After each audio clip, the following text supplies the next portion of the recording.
in Rockville. We have a public meeting regarding the North Anna Unit 3 combined license application scheduled to go from 2 to 3:30 or as late as we need, hopefully, if everyone's in agreement. Let me go through some standard announcements to get us started here. The purpose of this meeting is to discuss various open items and other emerging issues that may come up during the review of the North Anna Unit 3 combined license application, COLA. This is a Category 1 meeting. The public is invited to observe this meeting or listen in and will have one or more opportunities to communicate with the NRC after the business portion of the meeting, but before the meeting is adjourned.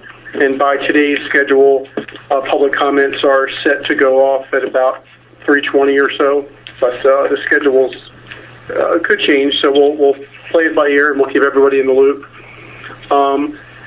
I'll take a roll call in a minute, but assuming there's some members of the public present, you can contact me for public meeting feedback forms if needed. If you want to provide feedback through the formal process, call me at 301-415-1383 or email me if I've emailed you.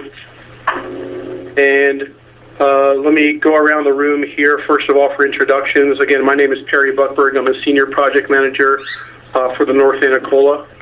I'm Chandu Patel. I'm Lead Project Manager for North Anna.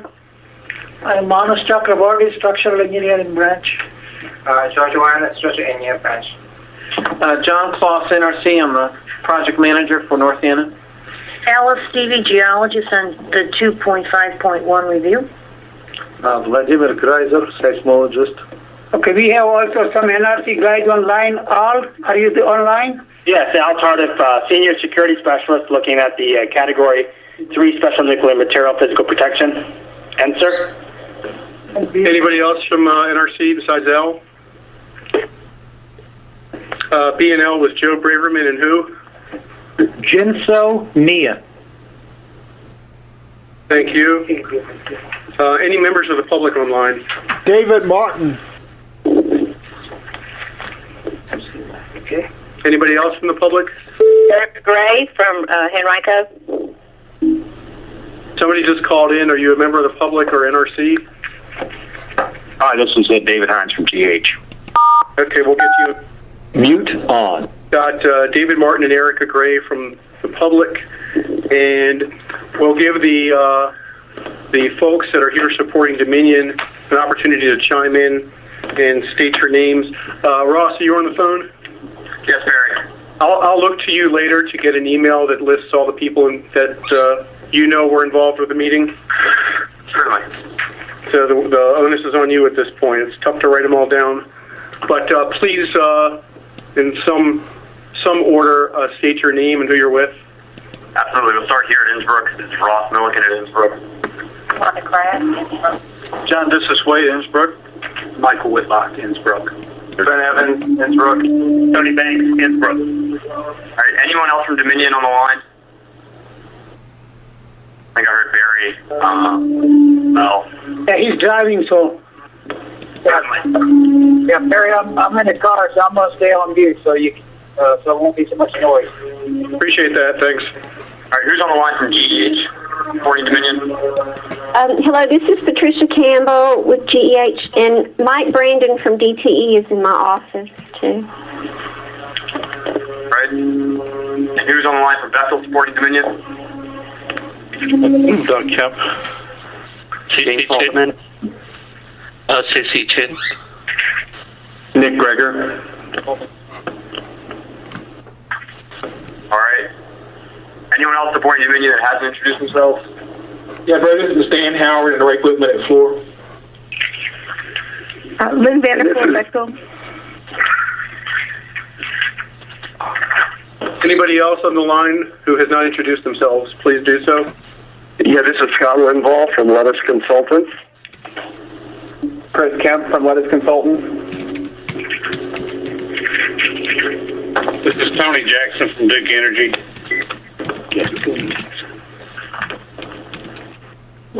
Thanks very much. Again, Ross, I'll talk to you later about some of the attendees. Certainly. And sorry to do that to you, but Not a problem.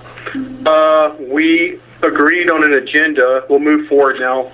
And we're going to start with a discussion of special nuclear materials, and Chandu Patel is going to kick off that discussion.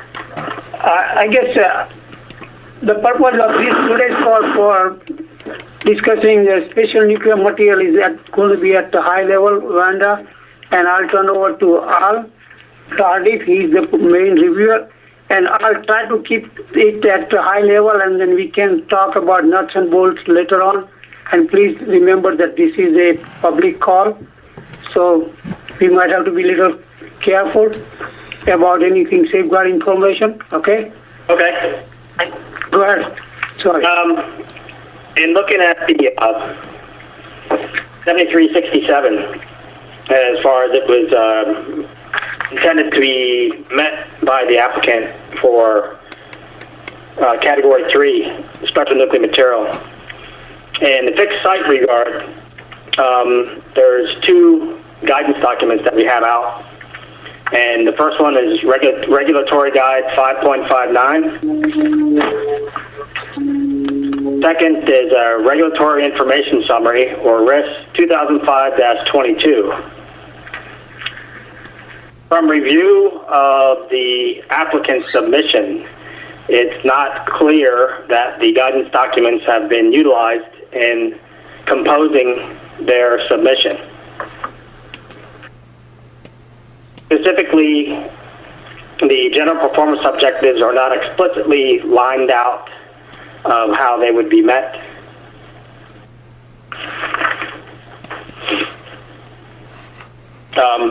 And then that goes into that statement also applies in regard to the guidance of how it's presented for the four requirements of 7367F.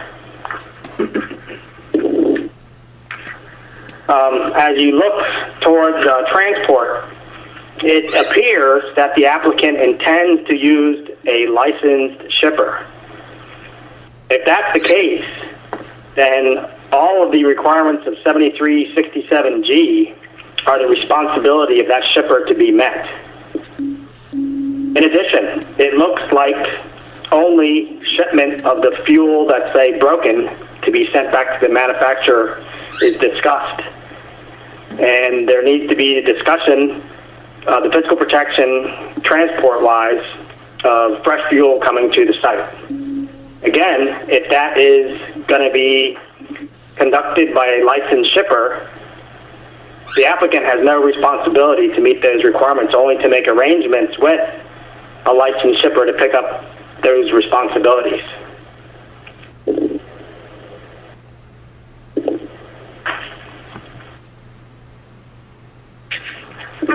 I've detailed, I've done a detailed review and looking at what's been submitted and can present it to the applicant for discussion. Looking forward to discussing each one of the salient points on the 4 pages that I've composed and provided to the program manager when it's convenient for the applicant. And at this level of a call, that's what I would say for now. If there's any questions, I'd be happy to entertain them. Yeah, let me add a little bit more, Wanda, that this is Chandu Patel, by the way. What we are going to do is we will figure out, see if we can prepare some request for additional information after looking at your latest input, okay? And then we will have to get involved in more, maybe even face-to-face meeting, but we will decide that later on. Okay. We'll take a look at the information, or we'll review this information that Al's provided as well. Yes, and we might have to send something more by FedEx because of the safeguard information. That we will also send it maybe as soon as all is ready. Okay. Because the protected area won't be established by the time that fuel comes on site, the Cat 3 post 9/11 orders will also apply. Those must be addressed before licensing occurs as determined by our general counsel. those will be a second set of requests for additional information that will be conveyed in the near future, as well as responding to the baseline requirements as listed in 7367. Okay.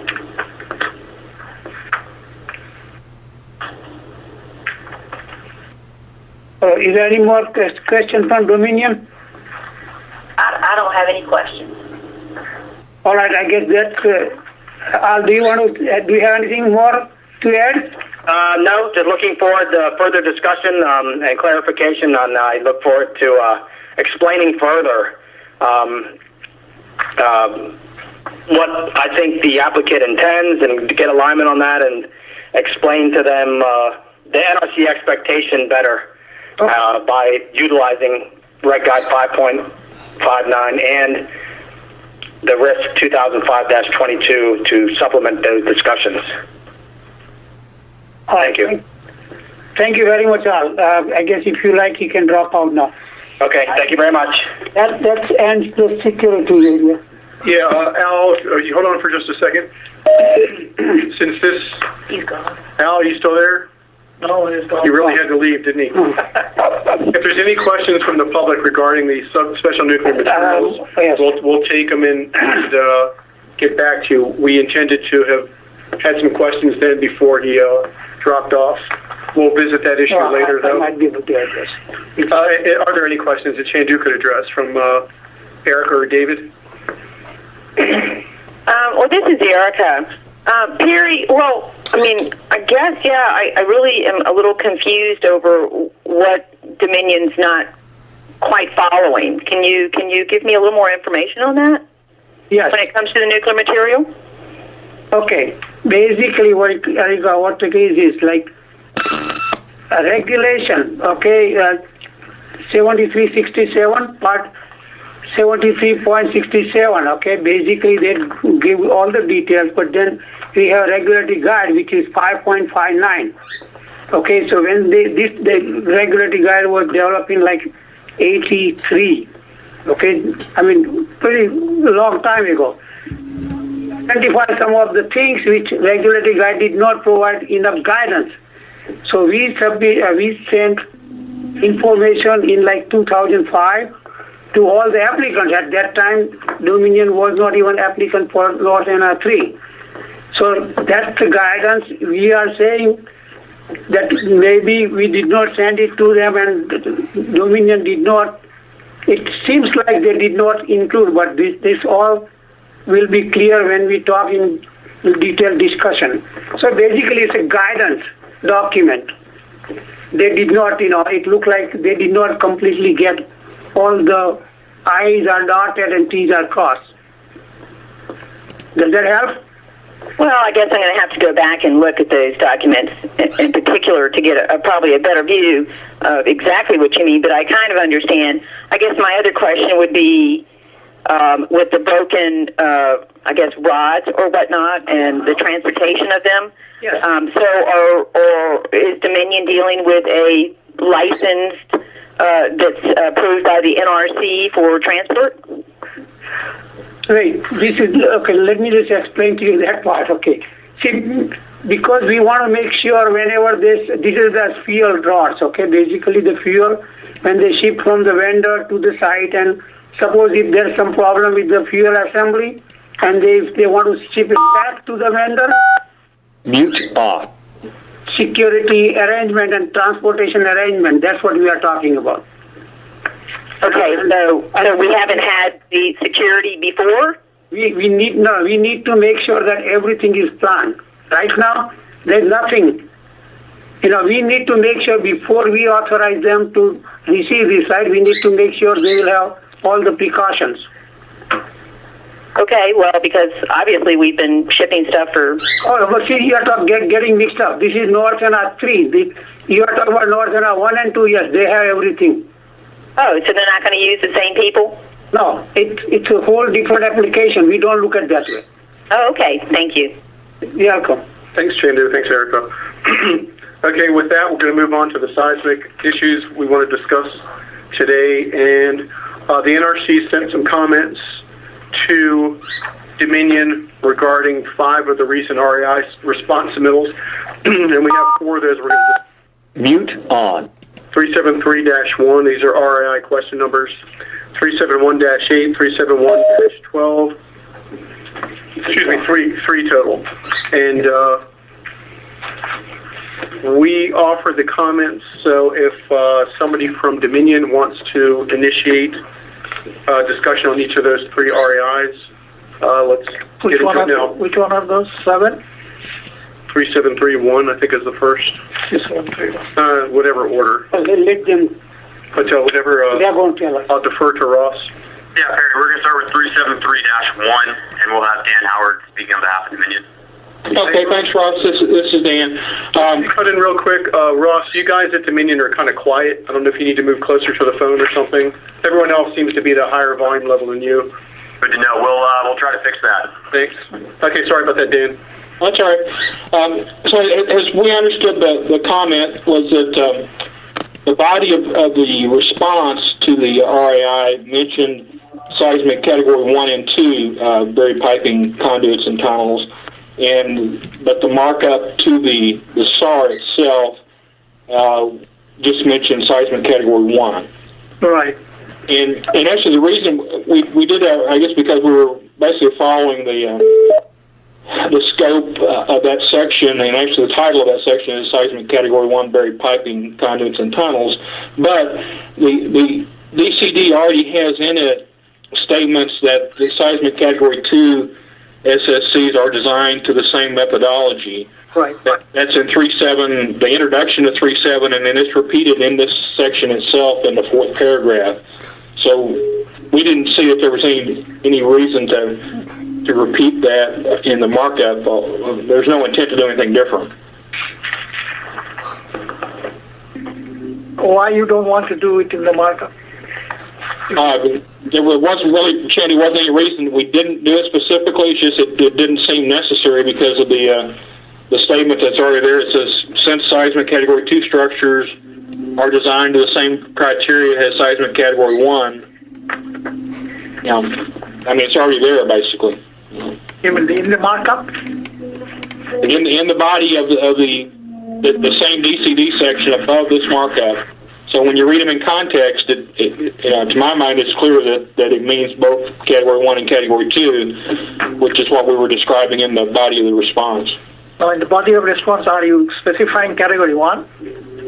In the body of the response, it says Category 1 and 2. And in the markup, you just mentioned Category 1? Right, but in the same section, it says that Category 2 is designed in the same way as Category 1. Okay, we have to look at it again. Okay, it's the 4th paragraph in 37313, and also in the first page of 37 itself, on page 37-1 of the DCD. I don't have the DCD, but... Excuse me, this is Joe Braverman from BNL, but I think you're right that the DCD in 37313 is this, does refer to seismic 1 and seismic 2 buried commodities, and the COLA, shouldn't it be consistent with that? It seems to just now single out only seismic cat 1. Well, again, we don't see it as inconsistent because the SAR markup is an additional, supplemental text that's being added to the section of the DCD, and since the DCD section clearly says that the Cat 2 is designed to the same criteria as the Cat 1, I don't see it would make any difference. I don't have any objection to changing it, but just didn't see it as necessary. I understand, that since we are incorporating DCD by reference, so that's already there. So it is just some additional information. Is that? Right, Shandy, that's where we were looking at it. Yeah, okay. All right. This is Manas talking to you. I know I'm sorry. For you to recognize. I'm sorry. That's okay. He will be insulted. We will take a look, Joe, okay? All right.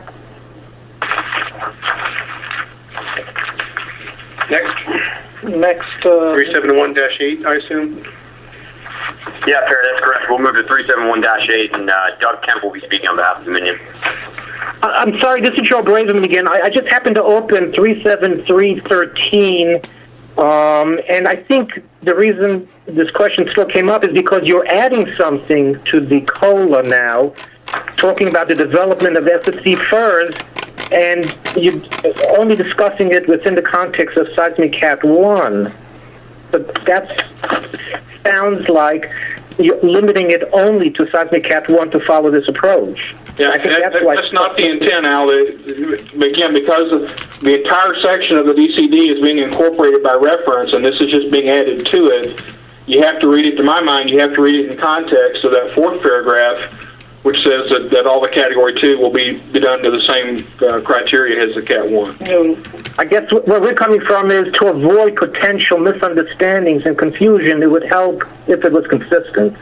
I understand the way you're reading it. Yeah. Again, I would ask you to take a look at that one and take a look at the text back in the first page of 3.7, which is the overall... the requirement that the Cat 2 be done to the same as Cat 1 is there in both places, and it's actually Tier 2 star material that we couldn't change. No, we understand. But yeah. Anyway, we'll look at it and see. But okay. Which one is next? 371-8. That's correct. And yeah, like I said, we'll have Doug Kemp speak on behalf of Dominion for 371-8. This is Doug Kemp.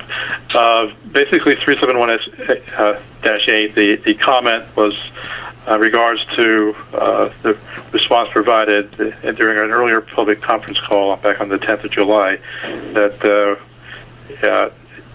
was some notation that appeared to be incorrect, and that the also request that we provide some definitions of some of the units are used in the description in the COLA.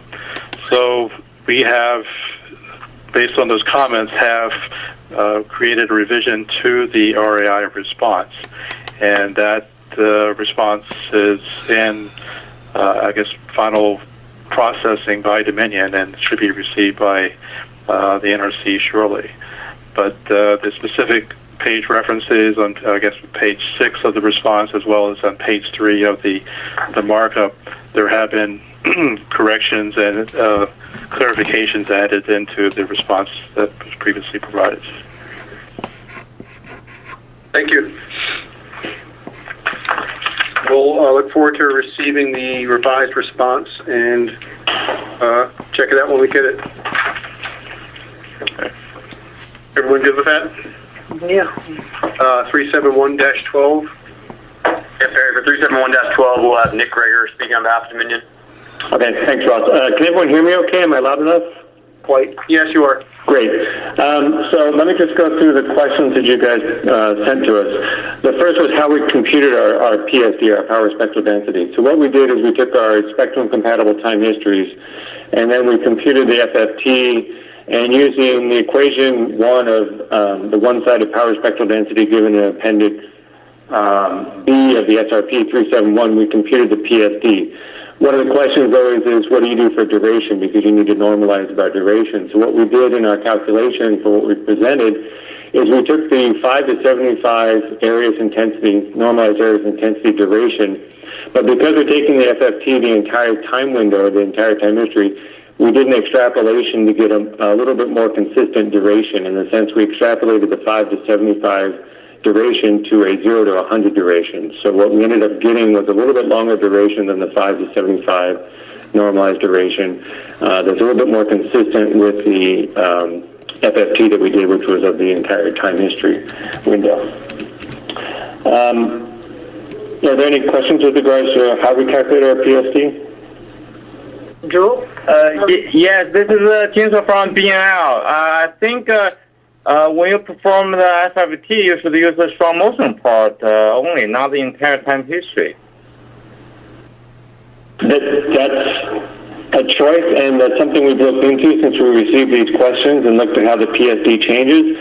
If we were to window the time history record to say just a 5 to 75 duration, or the time window in which, say, the strong motion is occurring, or there's a constant arrival of energy, what happens to our PSD is actually two things happen. Is one, because we're using a shorter duration time to normalize by, we get a little bit higher PSD on average.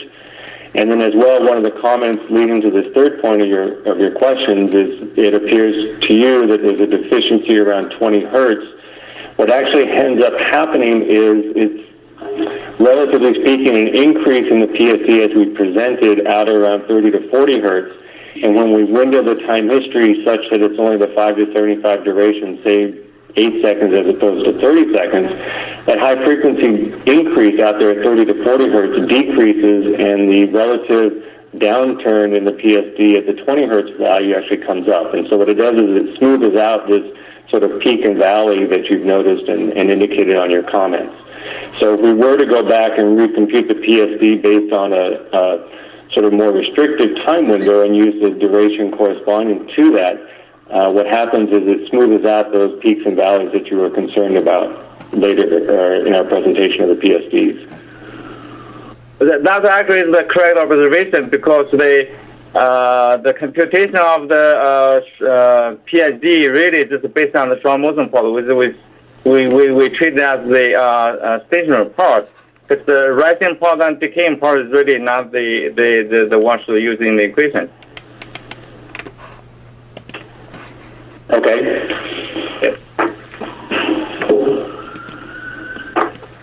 So where we left this now? Oh, I think the Dominion will recalculate PSD using just the strong motion part, also just using the strong motion duration as the you're using the normalization process, right? Okay. In terms of the duration, are you satisfied, or can you accept the 5 to 75 duration, or is there another duration measure that you would prefer or that you would recommend? Well, the NUREC CR 5347 really recommend use the stationary part, which can be seen from the Hussid plot. Correct. To figure out the near maximum power and near stationary power.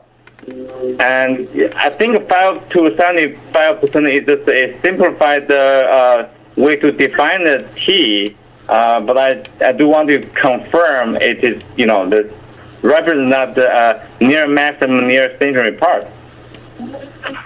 So if the Hussid plot was not, say, a nice even slope between 5 to 75%, would you recommend then choosing a different percent level?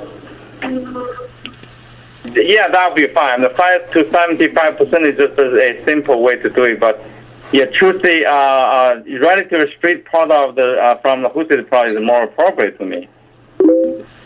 Okay.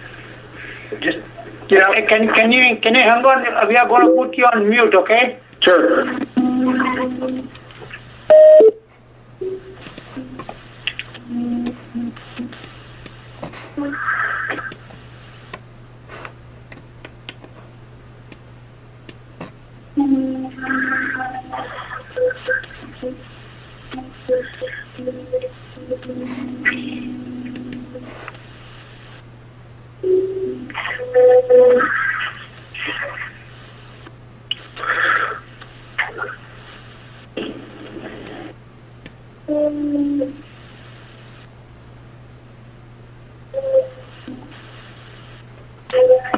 Well, I need to talk to BNL, after we say whether it is okay or not, but I think you should use your judgment time to do the best course of action, okay? Okay. So for now, we're saying Dominion don't take any action. No. They can take. Based on your judgment, right? Because we have discussed our issue. Let me just talk as a licensing PM here. I want to make sure everybody on the line understands that whenever we express the opinion, that might be just the opinion, okay? Many times you need to make sure yourself that you are meeting the regulations, okay? Sometimes one individual may express his view, And, that may or may not be binding. Okay, I just want to make sure you understand sometime, when we say, I guess it is like this, that is strictly a guess. Okay, so please try to understand. Okay, when you ask somebody a question, saying, what do you want me to do?